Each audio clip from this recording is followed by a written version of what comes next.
સમાચાર રાજકોટથી કે જ્યાં આરએમસીના મેયરના પતિ દ્વારા ગેરકાયદેસર બાંધકામનો મુદ્દો સામે આવ્યો હતો। મેયરના પ્લોટને લઈને વધુ એક ખુલાસો થયો છે। જે જમીનને વારસાઈ ગણાવી રહી છે તે પહેલેથી જ શ્રી સરકાર થઈ ગઈ છે, ત્યારે નંદુબાગ સોસાયટી વર્ષ 1997થી ખાલસા થઈ હોવાનો દાવો કરવામાં આવ્યો છે।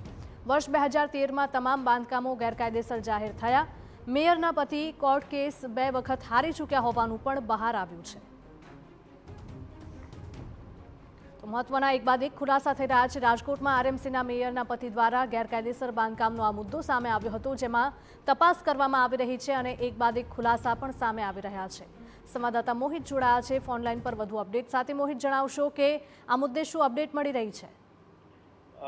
જે રીતે રાજકોટના મેયર નૈનાબેન પેટડિયા છે, તેમના પતિ વિનોદ પેટડિયા છે, તેમના દ્વારા રાજકોટના જે સંતબીર રોડ પર આવેલ જે નંદુબાગ સોસાયટીના ખૂણા પર એક કોમર્શિયલ બાંધકામ છે તે તૈયાર કરવામાં આવી રહ્યું છે।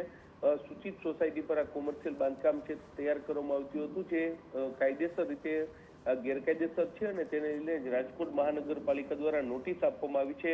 આજે આ કેસમાં વધુ એક ખુલાસો છે તે સામે આવ્યો છે। જે રાજકોટની નંદુબાગ સોસાયટી છે કે જે સૂચિત સોસાયટી છે તે વર્ષ 1997માં જે આ સોસાયટી છે તે ગેરકાયદેસર છે તે સાબિત થઈ છે। એટલું જ નહીં, પરંતુ 2013માં જે આ તમામ બાંધકામો છે તે ગેરકાયદેસર હોવાનું પણ સામે આવ્યું છે। આ અંગે જે મેયરના પતિ છે તેમના દ્વારા કાયદાકીય પ્રક્રિયા છે તે પણ હાથ ધરવામાં આવી હતી, કોર્ટ કાર્યવાહી પણ હાથ ધરવામાં આવી હતી અને 3 વખત તેઓ કોર્ટમાંથી પણ પરાસ્ત થયા હોવાનું સામે આવ્યું છે। એટલે તેમનું જે આ કોમર્શિયલ બાંધકામ છે તે સંપૂર્ણપણે ગેરકાયદેસર હોવાનો દાવો છે તે અત્યારે થઈ રહ્યો છે। રાજકોટ મહાનગરપાલિકા દ્વારા 7 દિવસની નોટિસ આપવામાં આવી છે।